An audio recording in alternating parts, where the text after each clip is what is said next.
Buenas tardes, Gustavo. Un gusto saludarte.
Jóvenes, ¿me escuchan? Buenas tardes. Buenas tardes, licenciado. Buenas tardes. ¿Sí se escucha? Bueno, gracias. Buenas tardes, licenciado. Buenas tardes. Chao. Buenas tardes. Buenas tardes, licenciado. Buenas tardes, Gabriela.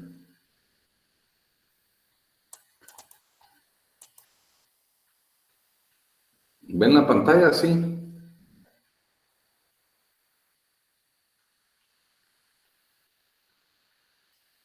Jóvenes. No, licenciado, no se ve. Vamos a poder saber si vamos a poder acá. Déjame ver. Bueno, ya teníamos acá. Bueno. Compartir sería aquí. Ahí está.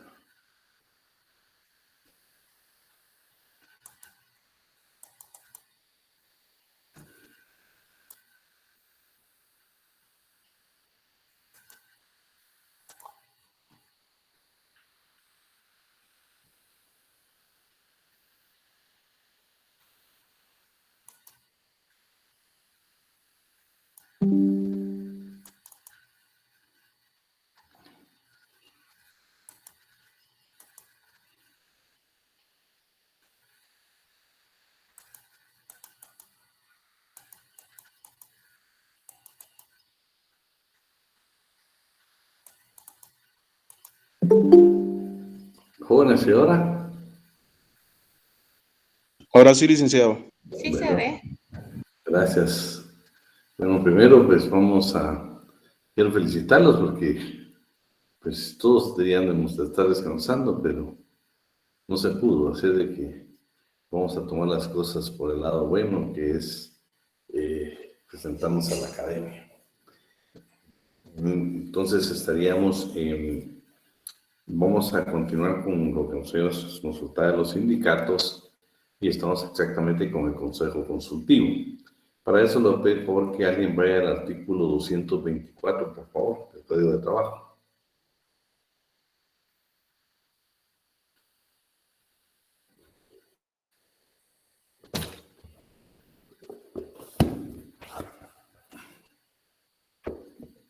Licenciado, Sí, por favor. Dime. aquí lo tengo. Artículo 224. El Consejo Consultivo tiene funciones puramente asesoras y sus miembros deben reunir los requisitos que indica el inciso B del artículo anterior. Bueno, entonces, están en el 223, va que es el artículo anterior. Entonces, igual, para ser miembros del Comité Ejecutivo, igual que el Consejo Consultivo, deben de ser guatemaltecos de origen, trabajadores de la empresa o empresas, cuando se trate del sindicato de las mismas, de la profesión, oficio o actividad económica que corresponda en caso de sindicatos gremiales o independientes. La falta de alguno de los requisitos implica la inmediata cesación del cargo. O sea, si no se cumple con esos requisitos, no va a haber cancelación por favor del sindicato, sino que únicamente la no inscripción de ese miembro del Consejo Consultivo. Bueno, luego, el Consejo Consultivo, ya estamos lo que leímos lectura, que tiene funciones puramente de asesoría y el cual va a estar obligado, pues, cada vez que lo requiera el sindicato o sus afiliados. La elección, los miembros del Consejo Consultivo serán electos por Asamblea General Extraordinaria y fungirán 2 años en el cargo. La integración. Se van a integrar siempre por 3 miembros que hayan llenado los requisitos anteriores al miembro activo del sindicato, sea mayor de 18 años, ciudadano en ejercicio, sabe leer y escribir. Muchas de las normas que ahora voy a estar indicando acá posiblemente no las encontramos en el código, pero les indico a ustedes que de hecho este material lo tenemos conjuntamente con lo que establece también el formato de los estatutos que tiene precisamente el Ministerio de Trabajo y Previsión Social en su página. Entonces, claro, ustedes pueden ver ahí el 224, pues son 3 líneas únicamente. Entonces, la integración, pues ya estamos, claro, tiene que ser miembro activo del sindicato. Acuérdense que al no pagar las cuotas, de determinadas cuotas, es motivo para que nos puedan separar, porque nos puedan tener momentáneamente fuera del sindicato. Entonces, todos esos procesos, pues ya los vimos anteriormente, pero lo importante aquí es que casi son los mismos requisitos que requieren para los miembros del comité ejecutivo. Ahí están las funciones de asesoría. Ahora vemos las actividades de un sindicato. Estas están contenidas en el 214.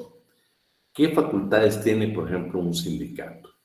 Celebrar los contratos colectivos de trabajo, los pactos colectivos de condiciones de trabajo. Y para eso yo creo que estamos en el artículo 49, por si alguien lo tiene por ahí, que habla de los pactos colectivos. Sí, el pacto colectivo. ¿Alguien que le pueda lectura, por favor?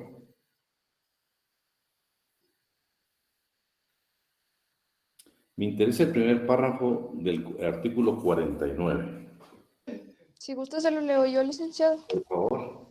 Artículo 49. Pacto colectivo de condiciones de trabajo es el que se celebra entre uno o varios sindicatos de trabajadores y uno o varios patronos, o uno o varios sindicatos de patronos con el objeto de reglamentar las condiciones en que el trabajo deba prestarse y las demás materias relativas a este. Bueno, Espérate. me dice 49, ¿va? Sí, así es. Yo no soy el del contrato colectivo, creo que es el 38. Sí, artículo 38. Contrato colectivo de trabajo es el que se celebra entre uno o varios sindicatos de trabajadores y uno o varios patronos, o uno o varios sindicatos de patronos, por virtud del cual el sindicato o sindicatos de trabajadores se comprometen, bajo su responsabilidad, a que algunos o todos de sus miembros ejecuten labores determinadas mediante una remuneración que debe ser ajustada individualmente para cada uno de estos y percibida en la misma forma. Pero si se dan cuenta, en ambos casos, en el pacto colectivo de condiciones de trabajo y en los contratos colectivos de trabajo, únicamente pueden intervenir sindicatos, no permiten trabajadores coaligados, no permiten entidades solidaristas, no se permiten cooperativas de trabajadores, no se permite trabajadores en forma individual, no se permite una unión de trabajadores.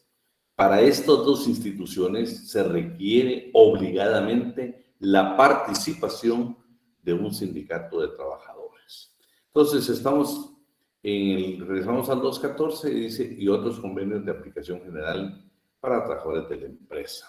Claro, cuando hemos llegado al 386, que nos habla de los convenios colectivos, claro, un convenio también no puede celebrar una unión de trabajadores coaligados, pero también tienen derecho los sindicatos. Después vamos a ver a partir de los 193 cómo están integrados los tribunales de conciliación y arbitraje y la importancia que tienen precisamente los sindicatos. Por eso dice ahí, salvo el contenido del artículo 300. Bueno, vamos a terminarlo de leer. Celebrar contratos colectivos de trabajo, acuerdos colectivos de condiciones de trabajo y otros convenios de aplicación general para los trabajadores de la empresa. Las celebraciones de dichas actividades corresponden con exclusividad a los sindicatos, salvo lo expresado en el artículo 374, 375 y 376, que es el arreglo directo, si ustedes lo verifican, que se refiere a la unión de trabajadores. Ahí no es necesaria la participación de un sindicato.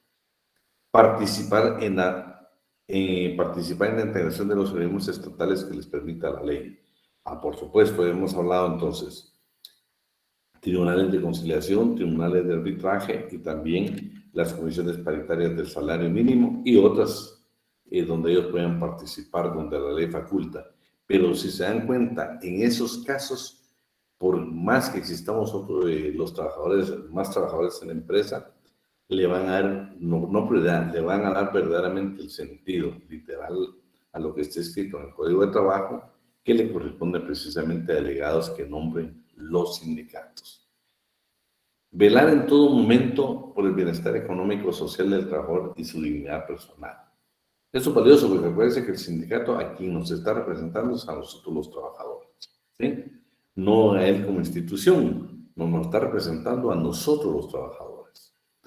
Crear, administrar, subvencionar instituciones, establecimientos, obras sociales, actividades comerciales que sin ánimo de lucro contribuyan a mejorar el nivel de vida de los trabajadores y sean de utilidad común para sus miembros, tales como cooperativas, entidades deportivas, educacionales, culturales, de asistencia y previsión social, tiendas de artículos de consumo, aprovisionamiento de insumos e instrumentos de trabajo, las que para su funcionamiento serán debidamente reglamentadas y actuarán con la personalidad jurídica del sindicato. Lo importante aquí es de que de la siguiente institución que nos vamos a ver, que son los organismos paralelos a los sindicatos, o sea, las armas, las instituciones que precisamente han creado algunos países para ser contraparte de un sindicato. Pero lo importante acá es de que todo lo que el sindicato lo tiene que hacer sin ánimo de lucro. Sin ánimo de lucro. No se trata de que voy a comprar el producto y voy a tener una ganancia para vendérselo a mis afiliados. No tiene que haber ningún ánimo de lucro. Y en general todas aquellas actividades que no están reñidas con la ley para sus fines esenciales. Ahora miremos los derechos. ¿Cuáles son los derechos precisamente de los sindicatos?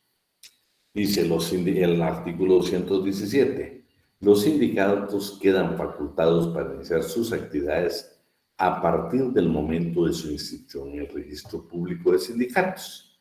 No obstante, antes de la respectiva inscripción, los sindicatos pueden, o sea, ¿qué actividades pueden hacer los sindicatos antes de estar inscritos en el registro público de sindicatos? Celebrar sesiones para elegir al comité ejecutivo y consejo consultivo provisionales, celebrar sesiones de estos órganos y de la Asamblea General o celebrar sesiones para discutir y aprobar sus estatutos. Realizar gestiones encaminadas a obtener el registro de la personalidad jurídica y de los estatutos. Si se ven las funciones antes de estar inscritas, son puramente de trámite, son de trámite las que tienen. Es a partir del momento de la inscripción que verdaderamente tienen todas las facultades que le otorga la ley. Exención de impuestos. ¿Alguien que me lea el artículo 210, por favor?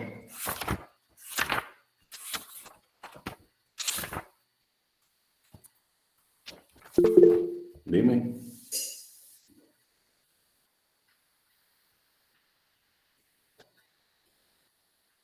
Jóvenes, ¿quién me apoya ahí? De la página. Ahorita Artículo. Ay, tú. no, si quieres. Bueno, artículo 210, ¿verdad? Los sindicatos legalmente constituidos son personas jurídicas capaces de ejercer derechos y contraer obligaciones y están exentos de cubrir toda clase de impuestos fiscales y municipales que puedan pesar sobre sus bienes inmuebles, rentas o ingresos de cualquier clase. Los sindicatos pueden utilizar las ventajas de su personería en todo lo que contribuya a llenar los fines del artículo 206, pero les queda prohibido hacerlo con ánimo de lucro. Los sindicatos legalmente constituidos pueden adquirir toda clase de bienes muebles e inmuebles que sirvan para cumplir sus fines de mejorar la condición económica y social de sus afiliados. Las cuotas ordinarias y extraordinarias que el trabajador afiliado deba pagar a la organización de acuerdo al inciso I del artículo 61 de este Código serán considerados gastos deducibles del impuesto sobre la renta.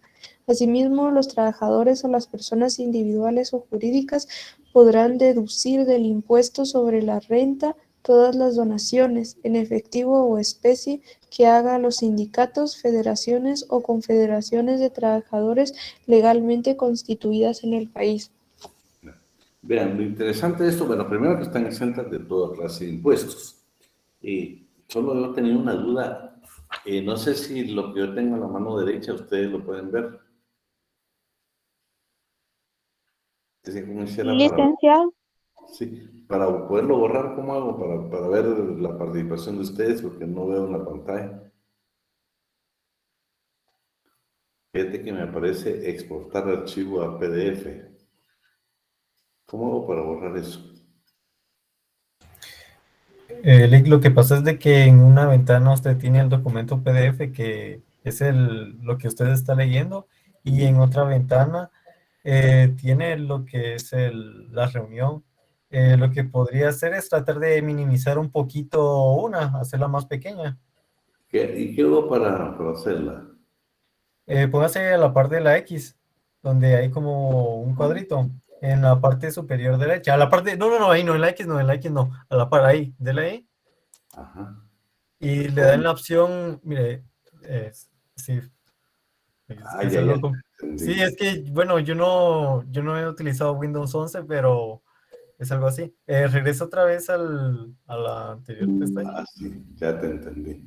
Sí. ¿Cómo hago para agrandar un poquito más? Mire, solo coloques en la orilla de esa pestaña y la va estirando poco a poco. No, ahí no. En la mera orilla, pero póngase más en el centro.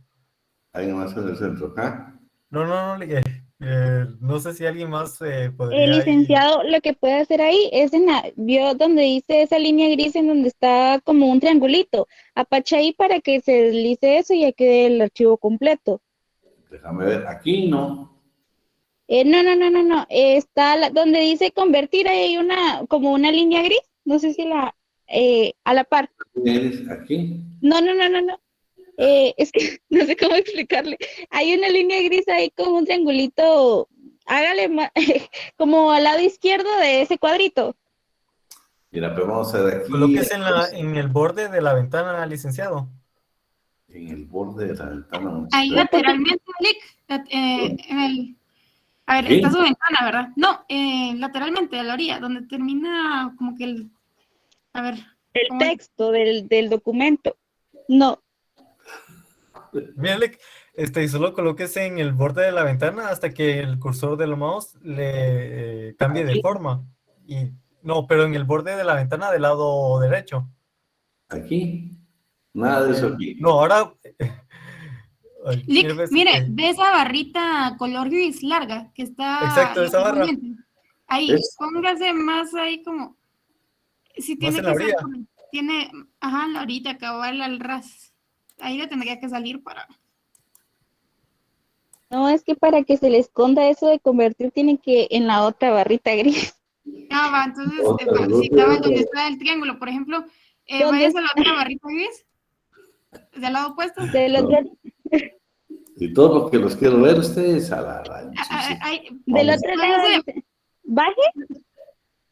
Espérate. Ahora ya se me perdió Aquí estamos, ¿verdad? ¿Y por qué ahora por qué? ¿Qué pasó?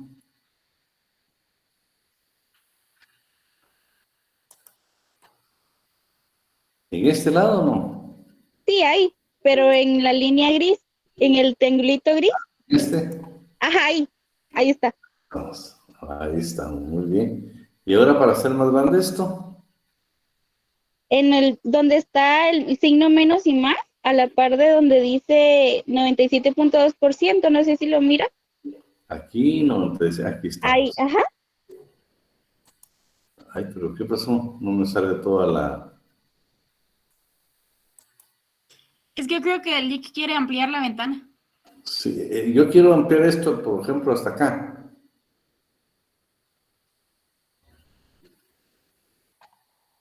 Por eso lo que tiene que hacer es solo colocarse en el borde hasta que el mouse cambie como que de forma, no sé cómo decirle exactamente, pero tiene que colocarse en el mero borde de la ventana. Vamos a ver, esto para ahorrar esto ya que aprendí, pero para mover esto, bueno, si no, ahí estamos. Estamos con más, déjenme ver por dónde nos habíamos quedado. Nos habíamos quedado exención de impuestos, ¿sí? Bueno, ahí yo creo que ahí ya puedo. Vean, pues, yo solo quisiera pedirles un favor. Uno de ustedes que me hiciera favor, me parece sumamente interesante esto, ¿verdad? Donde dice exento de cubrir toda clase de impuestos, fiscales y municipales. ¿A qué quiero llegar yo con esto? Lo interesante sería, bueno, fiscales ya sabemos, pero cuando habla de municipales, yo quisiera que alguien se metiera al famoso IUSI, este impuesto de inmuebles, para ver si hay algún artículo donde diga que los sindicatos están exentos, perdón, del pago del IUSI. Hablando de la parte municipal, porque ustedes saben que pues eso se ha modificado. Yo lo que quiero es, de repente, si alguien ingresa a todo el impuesto del IUSI, si existe algún artículo donde los sindicatos estarían exentos, por ejemplo, del pago del IUSI. Nada más que me fijaran eso. Entonces estamos. 210, los sindicatos normalmente pueden adquirir toda clase de bienes inmuebles, muebles e inmuebles. Eso sí, que quede claro. Yo siempre les he indicado a ustedes de que, por ejemplo, entre 9ª y 10ª Avenida, entre 11 calles creo que es, ahí hay un sindicato que es el famoso sindicato del SAM, que es el de los ferrocarrileros. Ese tiene muchísimos años de existir, muchísimos años. Solo déjenme ver que alguien nos estaba pidiendo ingresar. Estoy en otra computadora. Bueno, tiene muchísimos años de existir. Esa casa por años estuvo abandonada. Recientemente la están remodelando. Pero lo interesante es de que un sindicato sí puede comprar, por ejemplo, un bien inmueble, ¿verdad? Y en cuanto a las donaciones, la última parte de este artículo, ¿saben por qué quisiera comentarlo? Si se dan cuenta, dice, bueno, primero nuestras cuotas son deducibles del impuesto sobre la renta. Eso, no sé si habrá algún contador con nosotros para que nos pudiera ampliar eso, pero lo importante es que esas cuotas pueden ser deducibles. Lo extraordinario que deja la ley aquí es de que cualquier persona individual o jurídica podría hacer cualquier tipo de donación a sindicatos. En Guatemala, en la práctica, lo que ustedes han visto es de que muchas de las entidades, de las empresas, de las, ¿qué le dijeron? De las sociedades anónimas, lo que hacen es crear sus propias asociaciones. Y ustedes ven que hay asociaciones donde ellos anualmente están colaborando, que recientemente vimos por ahí, una asociación que iba a tratar la parte esta de la nutrición en Guatemala. Y qué interesante, porque todas esas instituciones muchas veces reciben aportes de empresas muy grandes en Guatemala y también son deducibles del impuesto sobre la renta.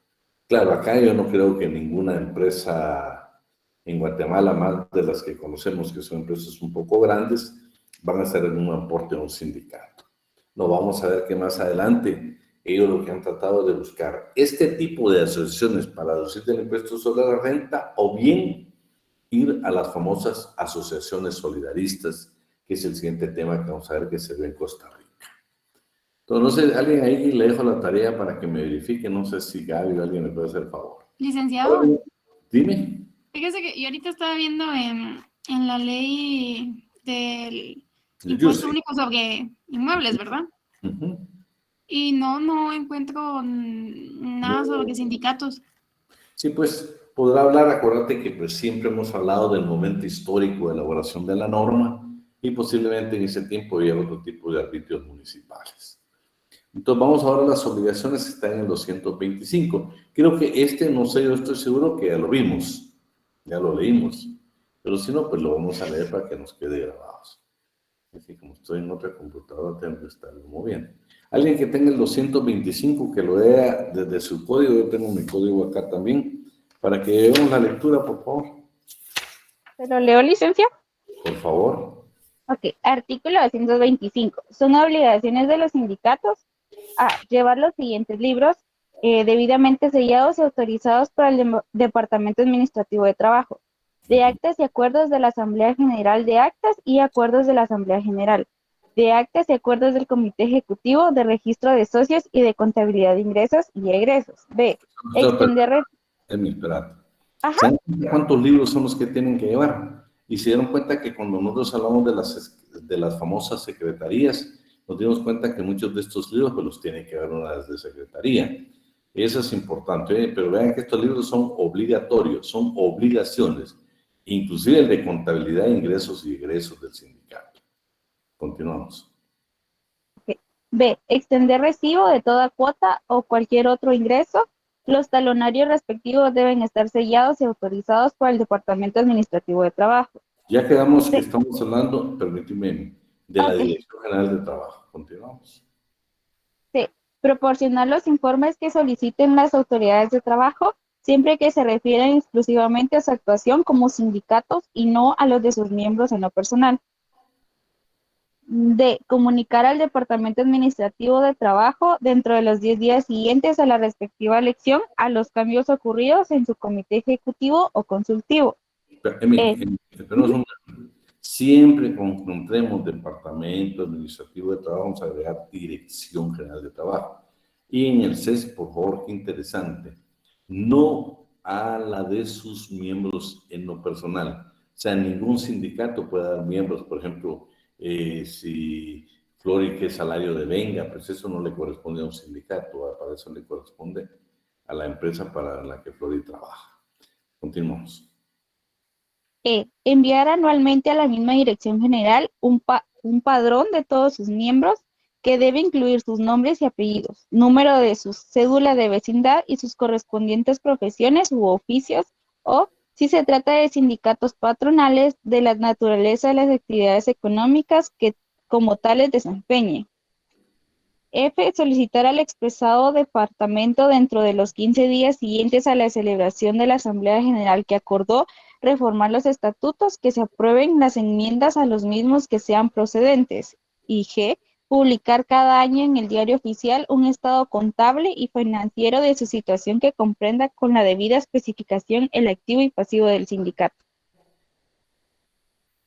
Bueno, vean qué interesante. Siempre que encontremos departamento administrativo, pongamos en nuestro código Dirección General de Trabajo. Enviar anualmente a ese, ahora no es departamento, a esa dirección, el padrón de todos sus miembros. ¿Por qué? Porque como acuérdense que siempre hay elecciones en los sindicatos y es necesario por lo menos que se tenga el padrón actualizado. Solicitar a la expresada dirección, ya dejamos que no es departamento, sino dirección. Dentro de los 15 días, bueno, la reforma de los estatutos y publicar cada año en el Diario Oficial un estado contable y financiero de su situación que comprenda con la debida especificación el activo y el pasivo del sindicato. Veamos hoy las provisiones en el artículo 208. Por favor.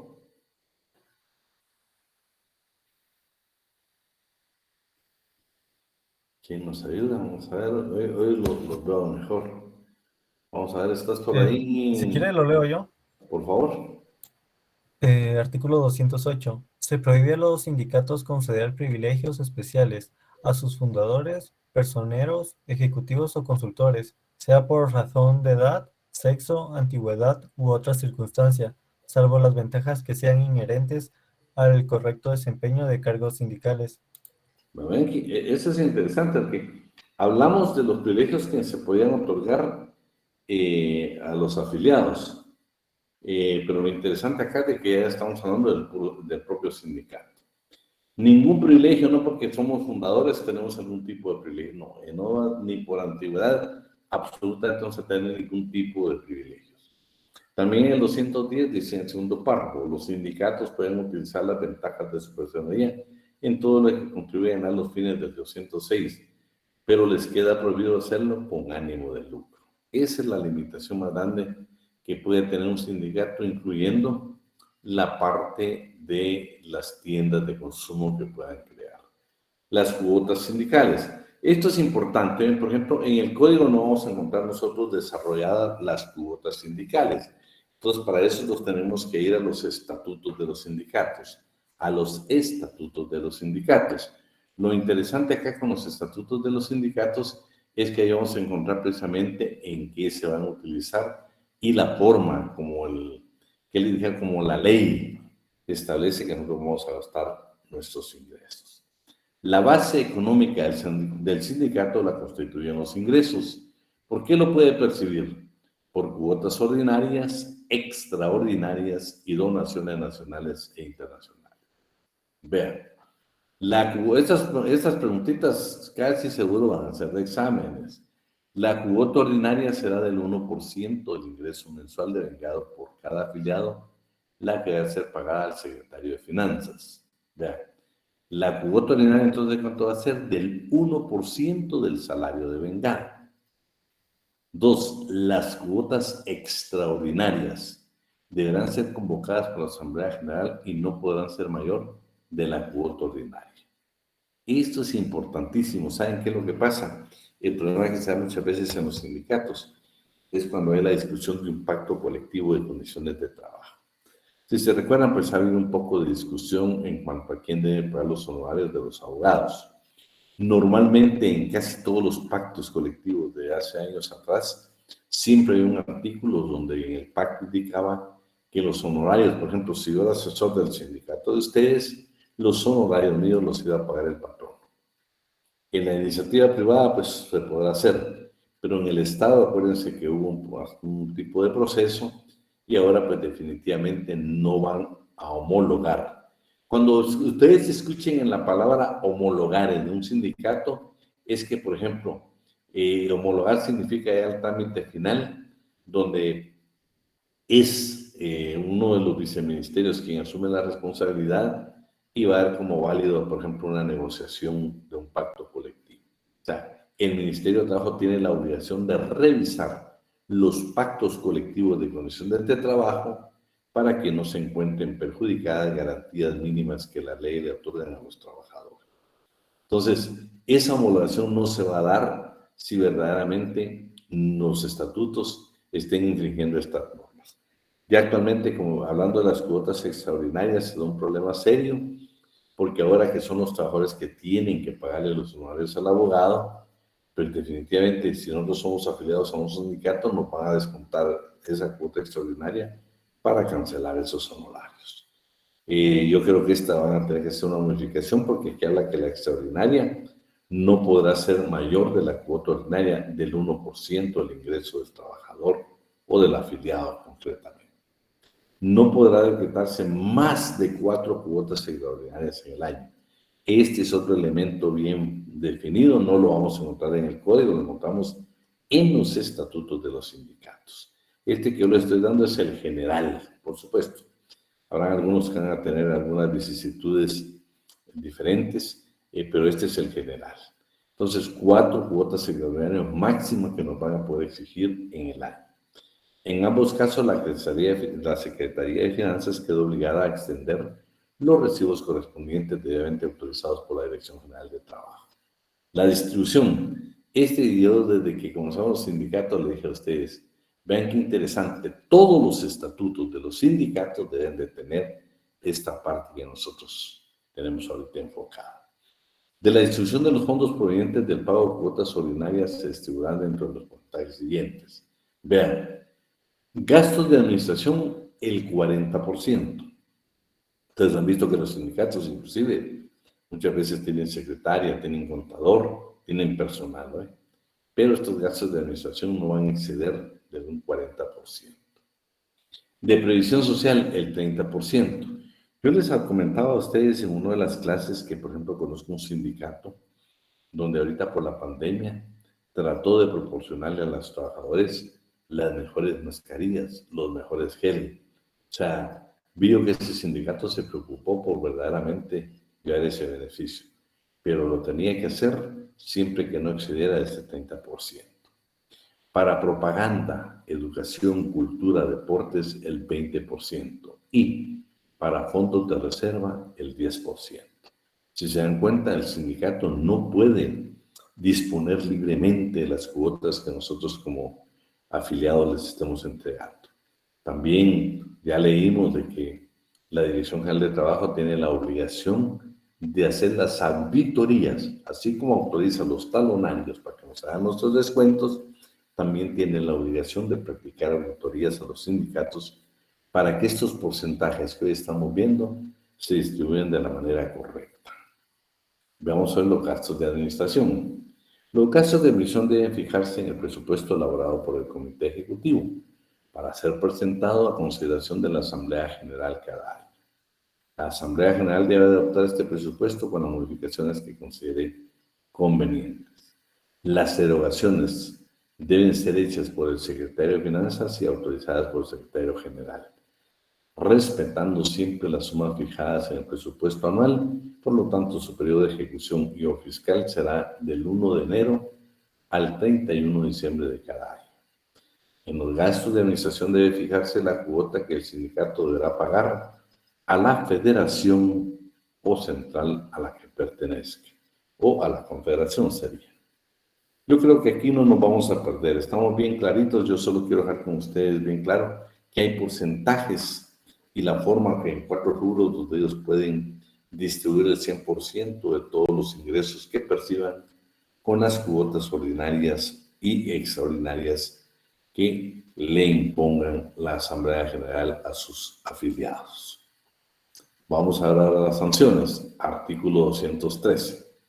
¿Quién nos hace por ahí el favor? ¿Quiere que lo leo yo? Por favor. Artículo 213. Código de Trabajo, sanciones. Son penas imponibles a los sindicatos: A. Multa cuando de conformidad con este código se hagan acreedores a ella. Y B. Disolución en los casos expresamente señalados en este capítulo. No obstante lo anterior, los miembros del Comité Ejecutivo son responsables personalmente de todas las violaciones legales o abusos que cometan en el desempeño de sus cargos. Se exceptúan de responsabilidad en las decisiones tomadas por la Asamblea General o el Comité Ejecutivo aquellos de sus miembros que hubieran razonado su voto en contra de la decisión tomada. O sea que los responsables son los del Comité Ejecutivo. Siempre y cuando no firmen. Exacto. Fíjate, Manuel, de que, vean, por eso les decía a ustedes que nosotros hemos conocido los sindicatos, pues, en forma general, y a veces, pues, por supuesto, por la opinión pública, por las redes sociales, porque puedan decir determinados medios, nosotros nos formamos una idea de un sindicato. Pero si se dan cuenta, hasta ahorita donde vamos viendo los sindicatos, pues la verdad es que nada ideológico. Y segundo, hay responsabilidades. Por ejemplo, yo le digo, Marvin, como miembro del Comité Ejecutivo, él lo único que tiene que hacer es ejecutar lo que dicen los estatutos, las disposiciones de la Asamblea General. No puede ir más allá, Marvin, por ejemplo, si es secretario general o secretario de organización, secretario de actas. No puedes ir más allá de tus obligaciones porque no tienes responsabilidad hasta de tipo penal. Veamos hoy la disolución. Vean, este tema, la última vez se elegí la fusión. Si ustedes ven, la mayoría de tratadistas solo dejan la forzosa, legal y voluntaria. Ya leímos un artículo que en la parte final habla que ¿por qué la fusión? Porque la fusión normalmente son el sindicato de Gabriela y el sindicato de Marvin, por ejemplo, se van a fusionar. Definitivamente uno de los dos tiene que desaparecer. Ni siquiera van a formar uno, sino se va a absorber precisamente uno. Ese, pues, por supuesto, entra en la disolución porque ya no va a existir como tal. Vamos a ver la junta liquidadora y los efectos de la Disolución. Vamos al artículo 226. Vean qué interesante, porque el Estado de Guatemala no puede disolver un sindicato. Claro, habrá sus excepciones, pero como regla general no se permite disolver un sindicato. Pero vamos, ¿qué es el artículo 226? ¿Quién no nos lo lee por ahí? Artículo 226. A instancia del Ministerio de Trabajo y Previsión Social, los tribunales de trabajo y previsión social deben declarar disueltos a los sindicatos a quienes se les pruebe en juicio. A. Que se ponen al servicio de intereses extranjeros contrarios a los de Guatemala, que inician o fomentan luchas religiosas o raciales, que mantienen actividades antagónicas al régimen democrático que establece la Constitución, que obedecen consignas de carácter internacional contrarias a dicho régimen o que en alguna otra forma violan la disposición del artículo 206 que les ordena concretar sus actividades al fomento y protección de sus intereses económicos y sociales comunes a sus miembros. B. Que ejercen el comercio o la industria con ánimo de lucro o que utilizan directamente o por medio de otra persona los beneficios de su personalidad jurídica y las franquicias fiscales que el presente código les concede, para establecer o mantener expendios de bebidas alcohólicas, salas de juegos prohibidos u otras actividades reñidas con los fines sindicales. Y C, que usan de violencia manifiesta sobre otras personas para obligarlas a ingresar a ellos o para impedirles su legítimo trabajo, o que fomentan actos delictuosos contra las personas o propiedades, o que maliciosamente suministran datos falsos a las autoridades de trabajo. En los casos que prevé este último inciso, queda a salvo la acción que cualquier perjudicado entable para que se aplique a los que resulten culpables las sanciones penales correspondientes. A ver, qué interesante, porque estamos hablando de cómo se disuelve un sindicato. La primera disolución forzosa. Vean, no es un trámite administrativo. O sea, por favor, la forzosa no es que el Ministerio de Trabajo diga, bueno, señores, ustedes infringieron uno de estos incisos, por lo tanto vamos a disolver el sindicato. No. Lo que la ley dice es de que el Ejecutivo, por medio del Ministerio de Trabajo y Previsión Social, puede solicitar a un juzgado de trabajo y previsión social que se declare disuelto un sindicato en estos casos. Si se dan cuenta, el primer inciso es preocupante, que se ponen al servicio de intereses extranjeros contrarios a los de Guatemala, que inician o fomentan luchas religiosas o raciales.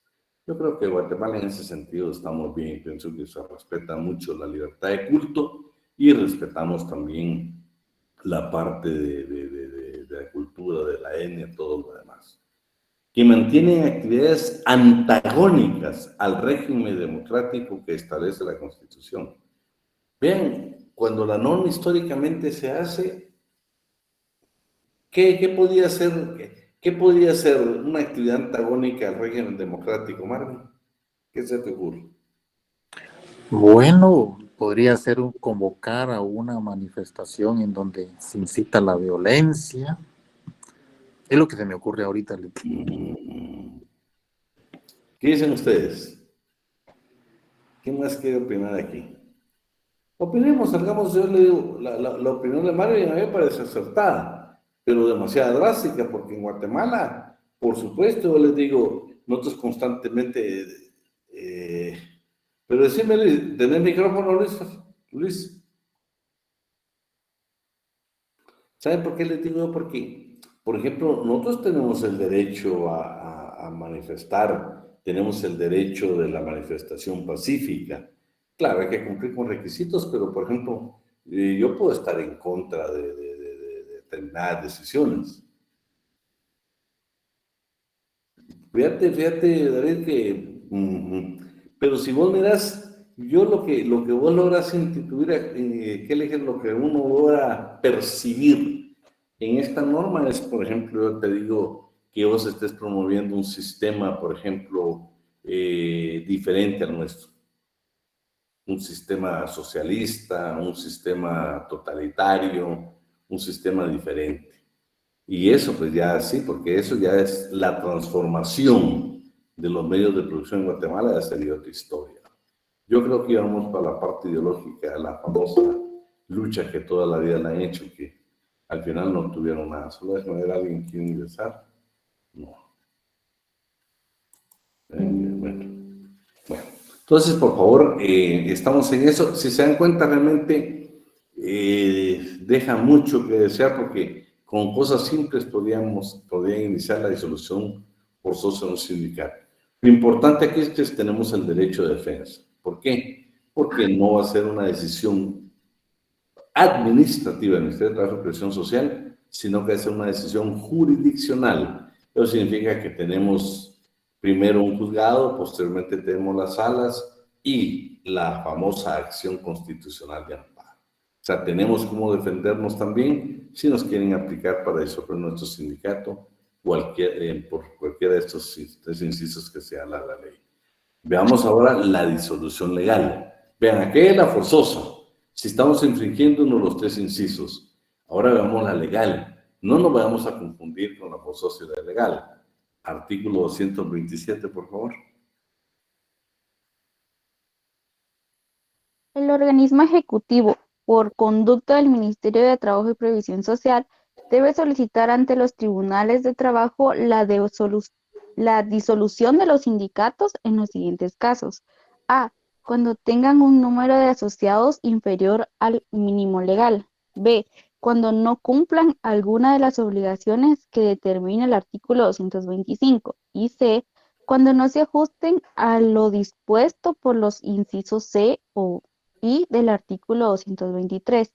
En todos estos casos es necesario que la Inspección General de Trabajo les formule previamente un apercibimiento escrito y que los conceda para subsanar la omisión que concretamente se les señale. Un término improrrogable de 15 días. Vean, la disolución legal, la más común es que no tengamos el mínimo. Lo que quiere decir aquí realmente es de que, imagínense, nosotros tenemos 20 trabajadores y viene Gabriela Domínguez y dice, yo me retiro del sindicato. Ya no tenemos los 20, ya no tenemos los 20. Ese es el motivo para que otra vez el Ministerio de Trabajo, ¿sí?, debe pedir a un juzgado de trabajo o debe solicitar a un juzgado de trabajo y previsión social la disolución legal del sindicato por no llegar al número. Veamos el 225 para que nos quede claro, ¿sí? Son obligaciones de los sindicatos llevar los libros, extender el recibo, proporcionar los informes, comunicar a la Dirección General de Trabajo entre los 10 días respectiva cuando hay cambios del Comité Ejecutivo, Consejo Consultivo, enviar anualmente a la dirección un padrón, solicitar dentro de los 15 días siguientes a la Asamblea General que acordó reformar los estatutos y publicar cada año en el diario oficial su activo y su pasivo. Ese es el segundo motivo, sería el inciso B. Veamos qué dice el 223, inciso C y el I. Por favor, ¿qué tenemos en el C? 223. ¿Alguien lo tiene por ahí? El 220, Sí. el C, ok. El número de sus miembros no puede exceder de 9 ni ser menos de 3, menor de 3. Pues solo deténganme. Vean qué interesante. Aquí nos está indicando que si nosotros nos excedemos en nombrar más allá o lo mínimo que establece, por ejemplo, ¿qué pasa si serían únicamente 2 miembros del Comité Ejecutivo? De conformidad que en el 227 sería motivo de solución. ¿Y qué pasa si se nos ocurre, imagínate, Gustavo, que se nos ocurra a nosotros decir, bueno, como Gabriela, como Emi, como René, como Ana Lucía, como Ana Rebeca, como Marvin, como Avidán, como Flori, somos 10, entonces vamos a nombrar 10 miembros del Comité Ejecutivo para que ninguno de nosotros esté inconforme. Eso no puede porque es motivo de disolver legalmente un sindicato. Veamos el siguiente, que es el I. Está obligado a rendirlas a la Asamblea General, por lo menos cada 6 meses, cuenta completa y justificada de la administración de los fondos y remitir copia del respectivo informe, firmada por todos sus miembros a la Dirección General de Trabajo. Ahí. Asimismo, ok. ¿Se dan cuenta? No enviar ese informe es otro motivo que el Ministerio de Trabajo puede pedir la disolución de nuestro sindicato. Yo creo que están bien claras las tres características. Veamos hoy la disolución voluntaria, artículo 228.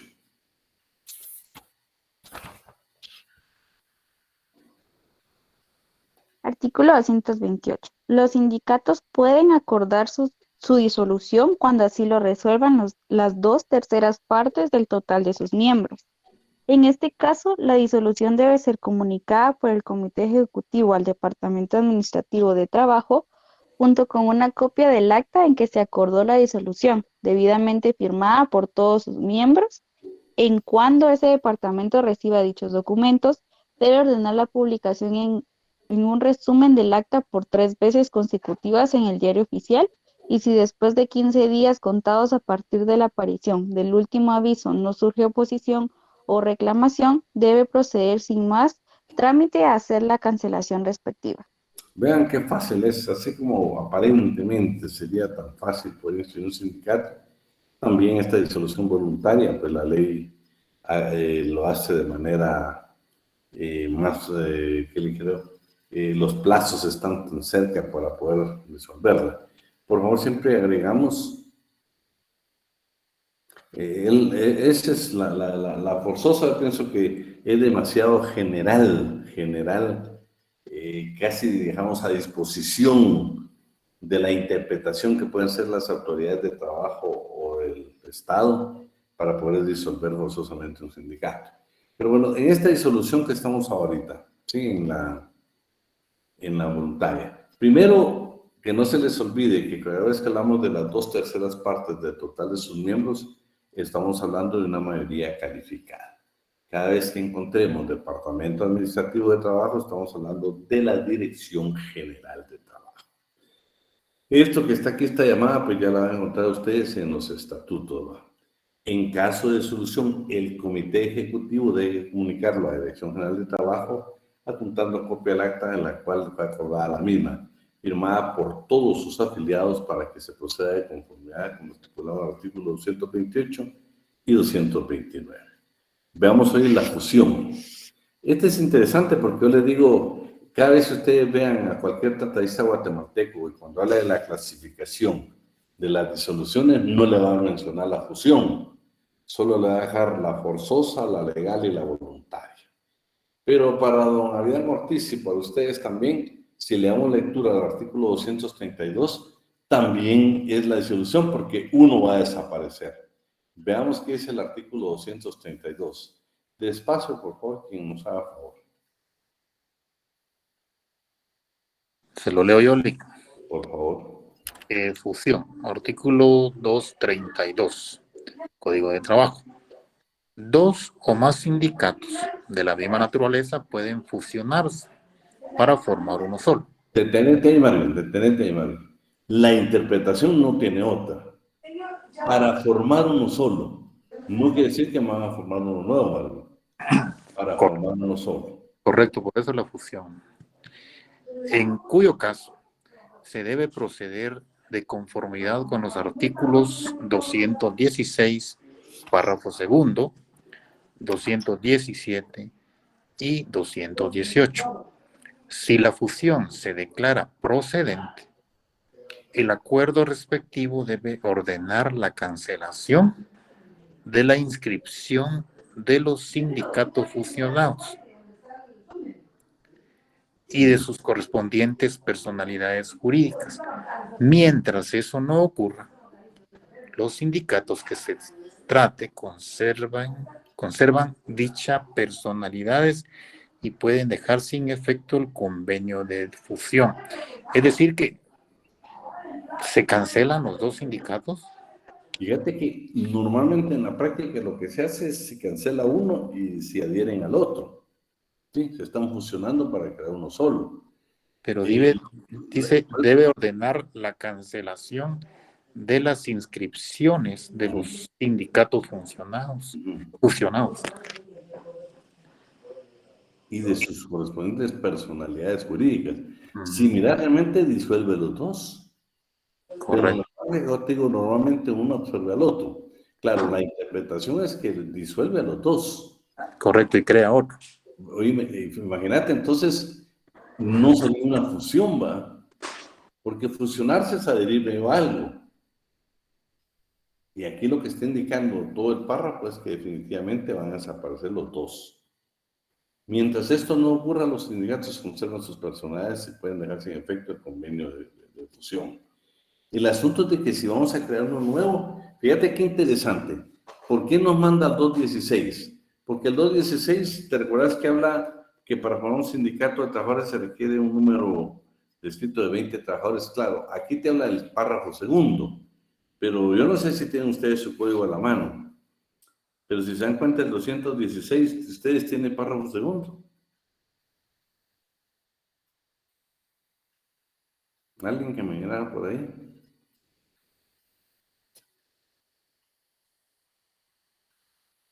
Solo tiene un único párrafo, Lick. Bueno, fíjate que entonces es interesante. Ya hubo reforma. Pero si va, suponete que apliquemos el 216. Quiere decir que tiene, aunque nos fusionemos, no podemos ser menos de 20. Sí, no pueden ser menos de 20. Entonces, nos deberíamos de quedar 20 trabajadores para que tenga tal característica.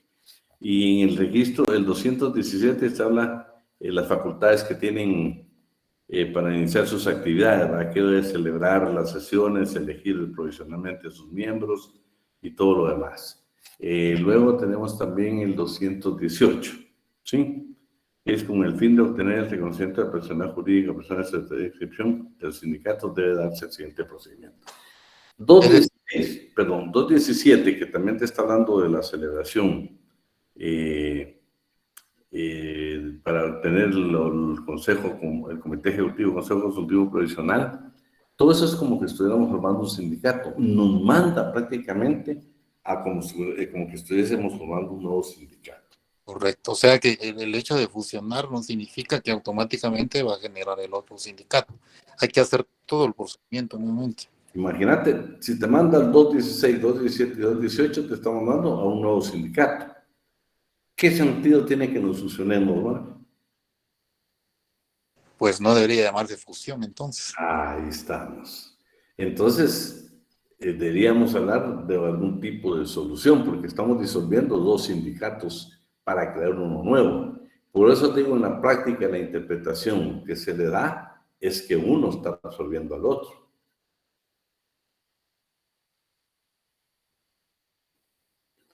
Estamos con eso, jóvenes, pero para efectos de, yo quisiera que usted tuviera, miren, siempre en materia laboral lo hemos hablado desde que estuvieron con nosotros en el derecho individual, que apliquemos siempre los principios in dubio pro operario. ¿Quiénes convienen a nosotros con la fusión de los sindicatos? Que les quiero decir que eso no es común. Imagínate, Marvin, pensemos en el Ministerio de Salud y Asistencia Social. Vean qué tremendo. ¿Cómo hace eso que el sindicato, por ejemplo, mayoritario, se va a fusionar o uno de los minoritarios se quiere adherir a él? No va a desaparecer el sindicato mayoritario, pues es el que tiene la representación. Es que el conformidad con el artículo 51 del Código de Trabajo le da la potestad para discutir un pacto colectivo de condiciones de trabajo. Entonces, pero lo literal es esto, y yo quiero pedirles que siempre que ustedes ya trabajan derecho laboral en el ejercicio de profesión, que no se les olvide el principio in dubio pro operario. ¿Qué es lo que más le favorece al trabajador? Esa va a ser la respuesta, esa va a ser la interpretación que usted le va a dar a cada artículo que nos cause alguna duda, como cuando vimos allá en el 212, segundo párrafo, que dice que nadie puede permanecer, puede estar simultáneamente pertenecer simultáneamente a dos sindicatos, y cuando leímos el artículo 42, creo que fue el 43, 42, donde nos deja la duda. Vean que vamos a regresar a ese porque me interesa. El 42. Si dentro de la misma empresa hay varios sindicatos de trabajadores, hasta ahí estamos bien, o trabajadores pertenecientes a varios sindicatos. Vean, el 42 nos está indicando que sí podemos pertenecer a varios sindicatos, pero si usted ve el segundo párrafo del 212, Lo que está indicando ahí claramente es que nadie, ¿sí? Déjame ver, 212, ninguna persona puede pertenecer a 2 o más sindicatos simultáneamente. Entonces, como que hubiera contradicción. Claro, yo les digo, cuando ustedes estén recibiendo, por ejemplo, ya seminarios, pláticas, conferencias, lo que usted quiera llamarle, de sindicatos, se va a encontrar con estas dos normas. Lo de la fusión, que la ley es clara, que desaparecerían los dos y poner uno nuevo. Eso creo que no es saludable para el método sindical. 2. El 212 discuten y van a decir, bueno, pero si el 212 es una norma específicamente de sindicatos, el otro creo que está hablando del contrato colectivo. Entonces dicen, bueno, ¿qué estamos hablando de sindicatos? No, pero la norma realmente se contradice. Entonces, lo que nosotros debemos de interpretar acá es siempre lo que más le va a favorecer al trabajador. Esa es la posición, por lo menos, que he mantenido en mi profesión, de buscar siempre, bueno, pues acá lo que... Yo en la fusión, definitivamente, yo digo, fusión es adherirse, ¿sí? Uno se va a fusionar, porque si no, llamar a la disolución de 2 sindicatos, ¿va? Para formar uno nuevo. Ese sería el título, nunca hablar precisamente de fusionarse para formar uno solo. Y que fíjense que primero dice para formar uno solo, pero si usted va a lo literal de la norma, está diciendo, bueno, como que va a desaparecer uno y va a caer el otro. Pero en la parte final dice que se va a ordenar la cancelación de las inscripciones de los sindicatos fusionados, de como que va a ser uno nuevo. Entonces, siempre vamos a quedar, por favor, el indubio pro-operario en este sentido. Entonces, bueno, vamos a continuar con la Junta Liquidadora. Artículo 229, ¿quién nos apoya?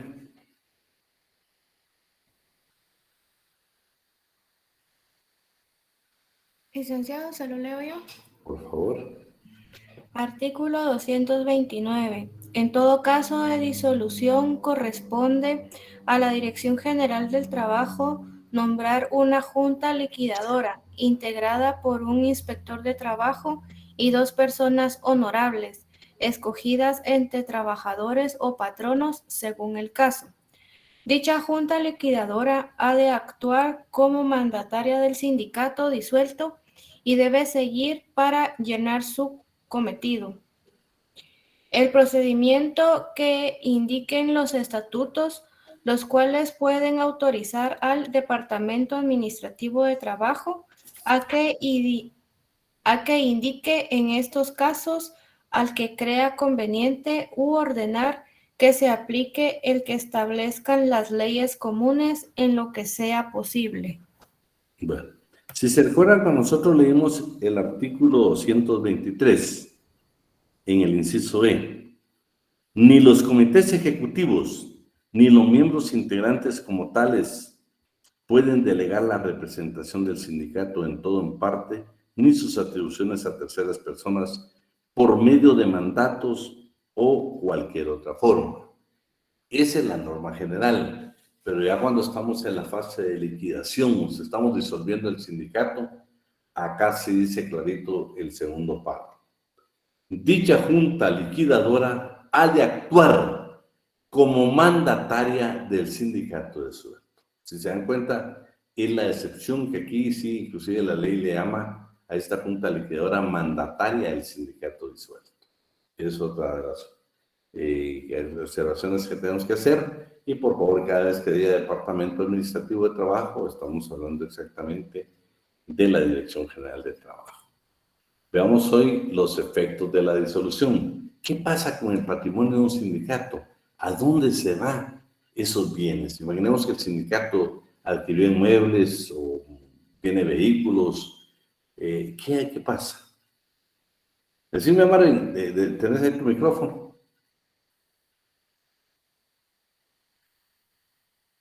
Sí, licenciado, aquí estoy. No, yo la duda que tenía era, en esa junta liquidadora también participan los patronos. No. Acuérdate que dice, cuando se está refiriendo a patronos, si como la ley faculta que hay sindicatos de patronos. Si fuera de patronos, sí, pero no, este solo es de trabajadores. Acuérdate que aquí no hay ninguna aportación del patrono. Aquí fueron cuotas sindicales ordinarias y extraordinarias nuestras. Entonces aquí estos van a ser trabajadores honorables, pero pertenecientes a que fueron parte del sindicato. De hecho, te digo, en la práctica se dice que sean del sindicato, pues. Tampoco pueden ser trabajadores que nunca fueron sindicalizados, porque estamos viendo, oímelo, ahorita vamos a ver el destino, pero esta junta liquidadora, fíjate que lo que dice, ¿por quiénes van a estar integradas? Por 2 personas honorables, escogidas entre trabajadores o patronos, dependiendo del sindicato, por eso la O. Ya, Si fueran ambos, ¿va? Pero no. Si es de trabajadores del sindicato, solo van a ser trabajadores. correcto. Si fuera sindicato patronos, ahí estaríamos. Oh, Pero lo interesante, más bien, es de que esta junta liquidadora tiene que ver con lo que viene. ¿Hacia dónde? Claro, no van a decidir ellos, pero sí en procedimiento van a conocer. Veamos qué es el artículo 231.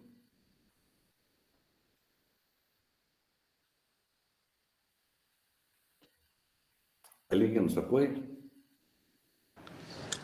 se lo leo yo si quieren. Por favor. Artículo 231, Código de Trabajo, destino del patrimonio. El activo y pasivo de los sindicatos disueltos se debe aplicar en la forma que determinen los estatutos y, a falta de disposición expresa, dentro de esos estatutos, por supuesto, debe pasar a la federación a que pertenezca. Si el sindicato no está federado, la Asamblea General puede disponer entregar su capital líquido a otra organización sindical que ésta estime conveniente, o el mismo pasará al Estado para ser aplicado para fines de alfabetización. El patrimonio del sindicato se destinará exclusivamente a la consecución de sus fines y objetivos, quedando prohibido distribuir entre sus afiliados utilidades, dividendos, excedentes o cualquier otro tipo de ganancias. Ningún miembro del sindicato podrá alegar derechos sobre los bienes de este, aunque deje de pertenecer a él o él mismo se disuelva. Muy interesante. Primero, si está federado, el activo, y más que todo el activo que el pasivo, ¿para qué lo va a querer? Va a pasar a una federación. Si no estuviera federado, la Asamblea puede disponer que se le entregue a otro sindicato, o también puede pasar al Estado. Y vean lo interesante, la ley no dice el artículo 231 que el Estado lo va a utilizar para fomentar la actividad sindical en el país. No dice que le va a servir para, ¿qué ligero? Para proteger o legislar o disponer de cualquier manera para fortalecer el movimiento sindical. No. Lo que dice es de que si al Estado le llegara a quedar prácticamente un activo, dice que debe ser aplicado únicamente, eso lo dice el 231, para fines de alfabetización. No pasa para actividad sindical, sino para este fin.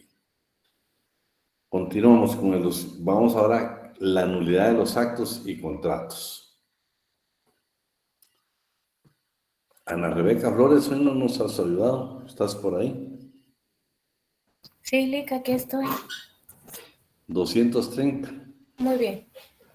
Nulidad de actos y contratos. Artículo 230, Código de Trabajo. Son nulos ipso iure los actos o contratos celebrados o ejecutados por el sindicato después de disuelto, salvo los que se refieran exclusivamente a su liquidación. Es entendido que aún después de disuelto un sindicato reputa existente en lo que afecte únicamente a su liquidación. Bueno, entonces creo que ahí es donde merece, claro, a ustedes ya está disuelto, no tiene ninguna validez sus actos. Revisión de la contabilidad. 234. Artículo 234, Código de Trabajo. En cualquier momento, 5 o más trabajadores sindicalizados pueden exigir que se practique una revisión en la contabilidad de su respectivo sindicato. Acuérdense que normalmente las revisiones de todo esto le corresponde a la Dirección General de Trabajo. Aquí lo interesante es el derecho de petición que tienen 5 miembros afiliados al sindicato. Inactividad del sindicato.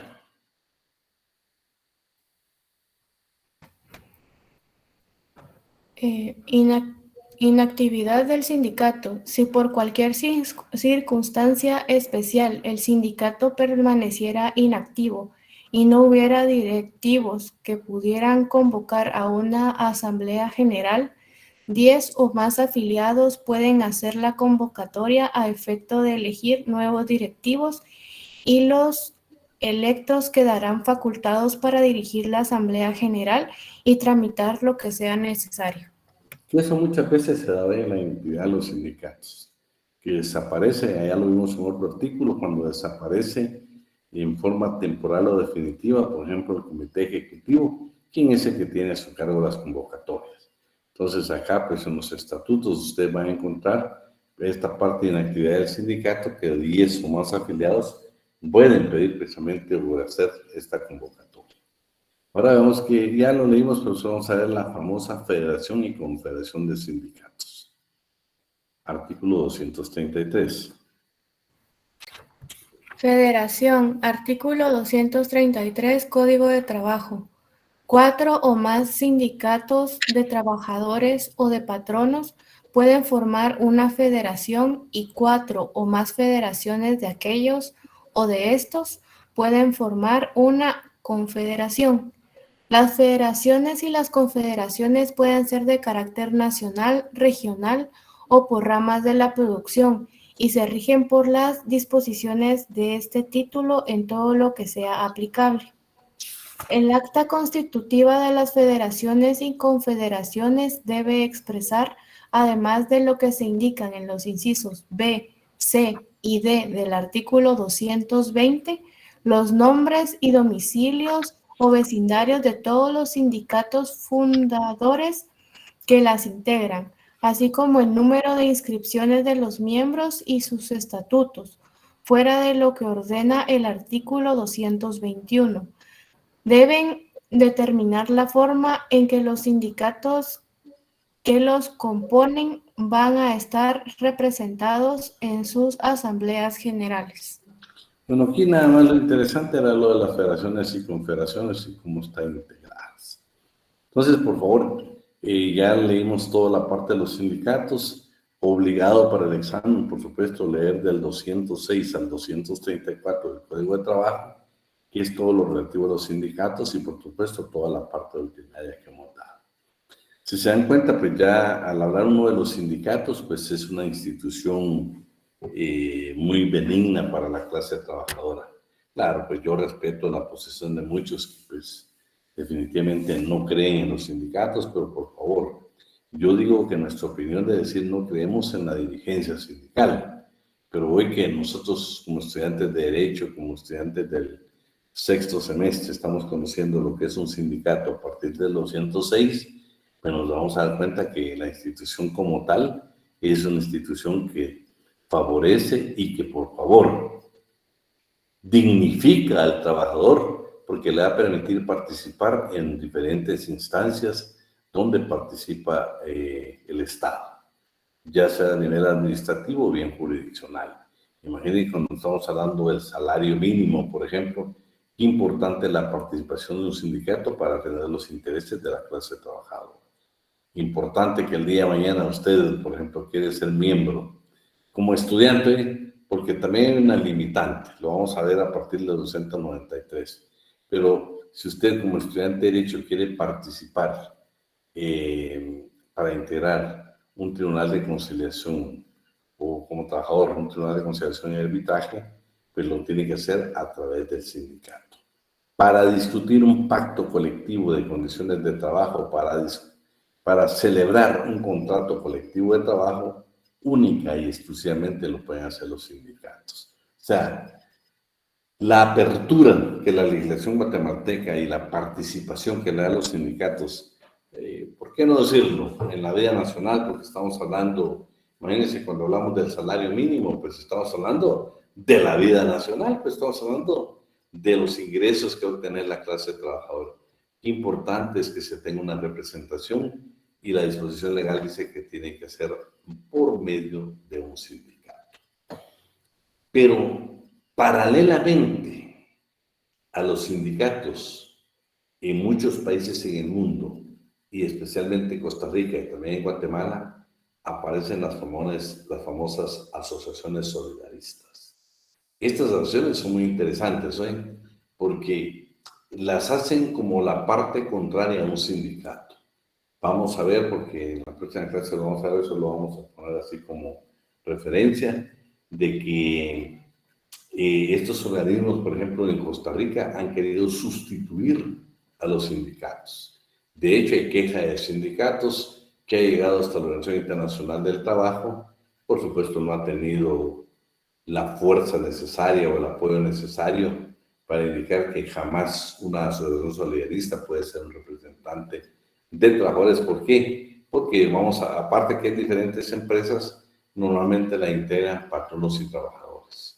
Guatemala está bien claro que puede haber sindicato de trabajadores y sindicato de patronos. Entonces ellos tienen su propia participación. Vamos a verla, yo les digo, muy crítica para muchos, otros pues la van a aplaudir. Nosotros como profesores de la facultad tenemos la obligación de darle las dos teorías para que usted forme su propio criterio. Yo en lo personal creo que para mí sería valiosísimo que existiera un sindicato y adicionalmente una entidad solidarista, aplicando algunos principios que tiene Costa Rica, que las asociaciones solidaristas son con fines de lucro. O vamos a ver, por ejemplo, algunas teorías en Japón, cómo es que el famoso escalafón que nosotros le llamamos ha sido la forma más eficaz que ha encontrado este país para poder desarrollar esas actividades. No quisiera entrar a este tema porque quisiera que lo discutiéramos hoy, solo por decirle algo. Este tipo de entidades permiten, por ejemplo, empresas, la vamos a ver en una empresa aérea, por ejemplo, en Costa Rica, donde ya el patrono decidió y dijeron, hagamos una asociación solidarista y entonces vamos a dejarle un porcentaje, por decirles, de un 40% para trabajadores y un 60% va a pertenecer a los accionistas de la empresa. Vamos a encontrar, por ejemplo, también algún tipo de empresas donde dice la asociación solidarista, al final de cuentas todo se traduce en aporte económico. Van a ver ustedes cómo en Costa Rica hay una ley específica y vean, en Guatemala la diferencia es que en Guatemala todas las asociaciones solidaristas son sin fines de lucro. En Costa Rica pueden ser con fines de lucro. De hecho, muchas veces las empresas transnacionales o las empresas más grandes en Costa Rica han tenido acciones solidaristas y, por ejemplo, yo les digo, si usted hace un tipo de envase, el colocar el sticker, por ejemplo, que usted subcontrata a otra empresa, lo que proponen estas entidades solidaristas que son contrarias al sindicato es decir, no señores, hagamos una asociación solidarista y para que el empaque ese ya no lo vamos a pagar a una tercera empresa, sino se lo vamos a cancelar a la empresa solidarista, donde van a tener acciones el patrono y el trabajador de la empresa matriz. Vamos a encontrar que algunos beneficios en este tipo de empresas es, por ejemplo, que usted tenga sus hijos y que si tiene que empezar a permitir a los hijos de los trabajadores que pertenezcan a las acciones solidaristas puedan trabajar en esas entidades. Vamos a ver Japón que utiliza el escalafón. Solo estoy haciendo referencia porque ese documento, fíjense que yo lo quise resumir, pero me pareció tan fascinante porque yo quiero que usted tenga su propio criterio. Yo le garantizo que la mitad de la clase la va a aplaudir y la otra mitad pues nos vamos a quedar con otro criterio. Yo en lo personal digo, cada vez que uno lee más y más de las acciones solidaristas, dice uno, qué valioso fuera que existiera un sindicato y adicionalmente existieran las asociaciones solidaristas, o que fueran parte del sindicato. Exacto. No, mira, yo te digo, Costa Rica tiene mucho desarrollo. Fíjate que lo que pasa es que pues en el curso sabes de que el semestre es demasiado corto, pero cuando usted tenga tiempo, revise un poquito cómo trabaja o cómo se desarrolla una asociación solidarista, por ejemplo, en Japón. Los países industrializados tienen su propia forma de desarrollo y yo creo que nos ha faltado mucho a nosotros. Entonces, bueno, lo vamos a dejar el día de hoy por ahí para que nada más quería tomarme unos 3 minutitos ahí para que platicáramos un poco del tema del trabajo. Gabriela, creo que hemos hecho grupos, ¿va? Pero yo he estado pensando ustedes y definitivamente, pues, no tenemos que hacerlo en equipo. Entonces, voy a hacer una modificación. Primero quiero contarles que el trabajo va a costar 10 puntos. 10 puntos. El trabajo quiero que usted lo haga a mano. Entonces, como Gabriela, y gracias Gabriela, la había puesto a hacer un gran trabajo ahí, pero por los grupos. Si quieren que sigan integrados, ustedes vamos a trabajar algo así, pero si no, por favor. Yo le voy a dar a usted, de preferencia quisiera que usted me trabajara un pacto colectivo de condiciones de trabajo. No me importa de qué entidad sea, no me importa de dónde usted lo obtenga.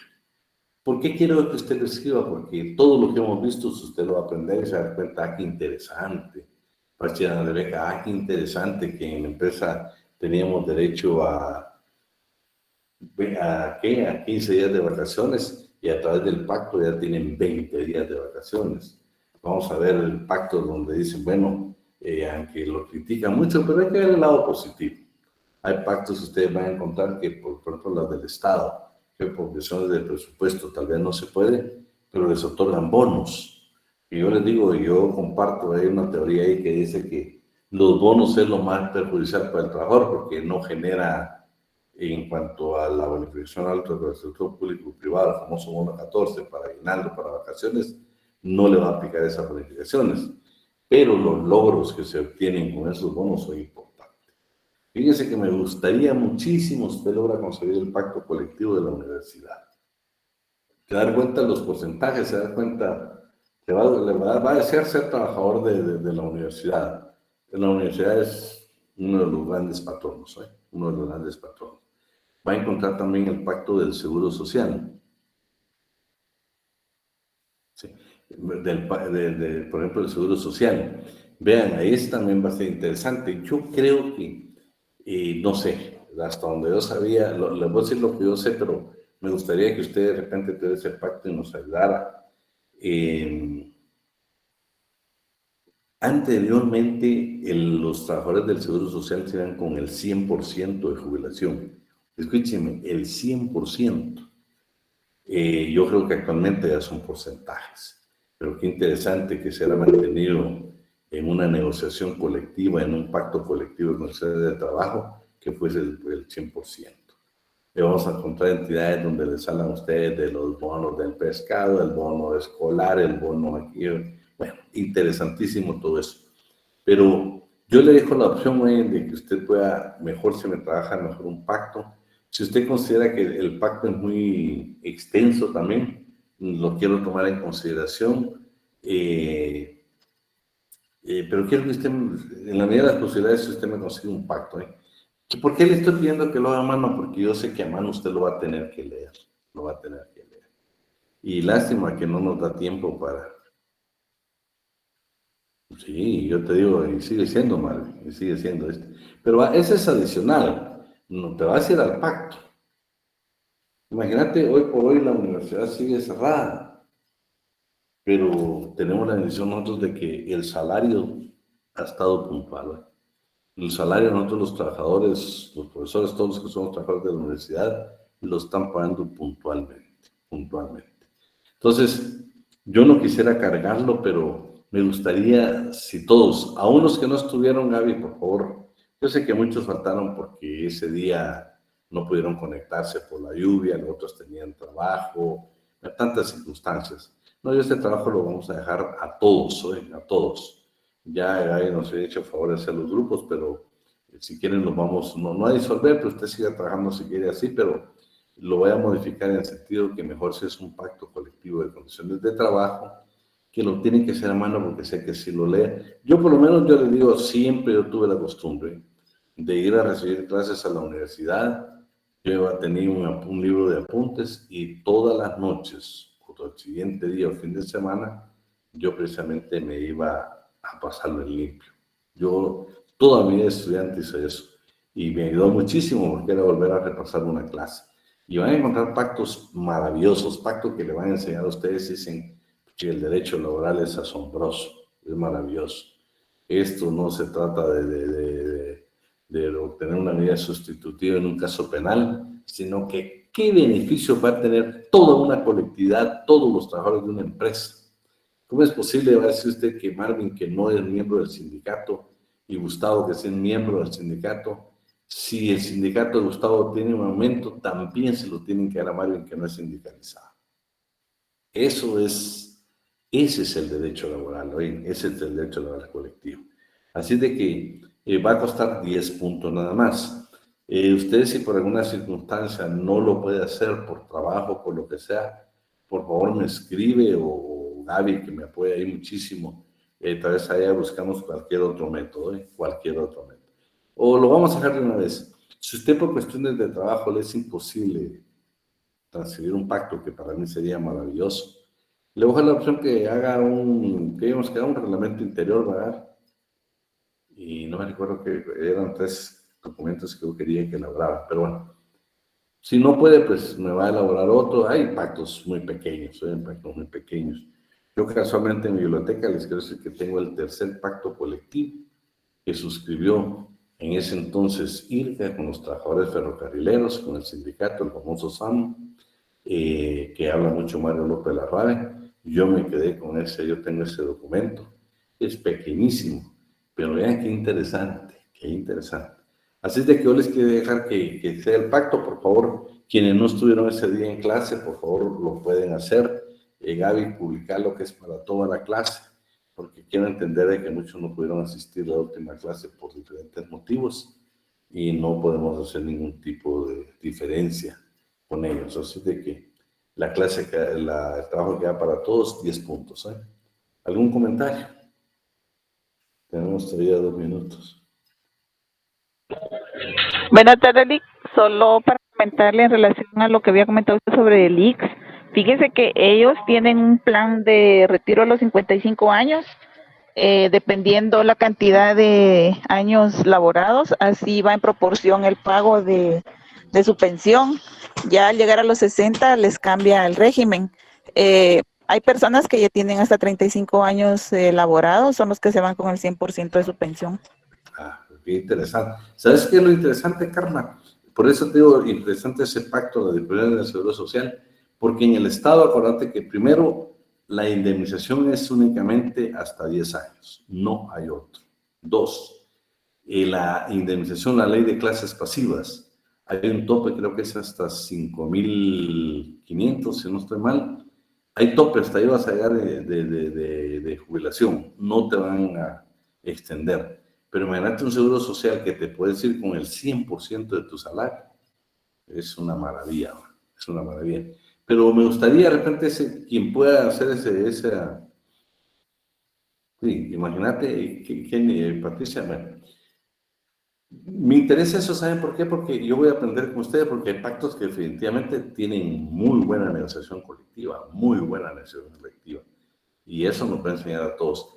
Y si usted por cuestión de trabajo me dice, mire, o porque alguna circunstancia de la vida, una enfermedad, lo que sea, usted me dice, yo no me da tiempo, no tengo cómo hacerlo de un manuscrito.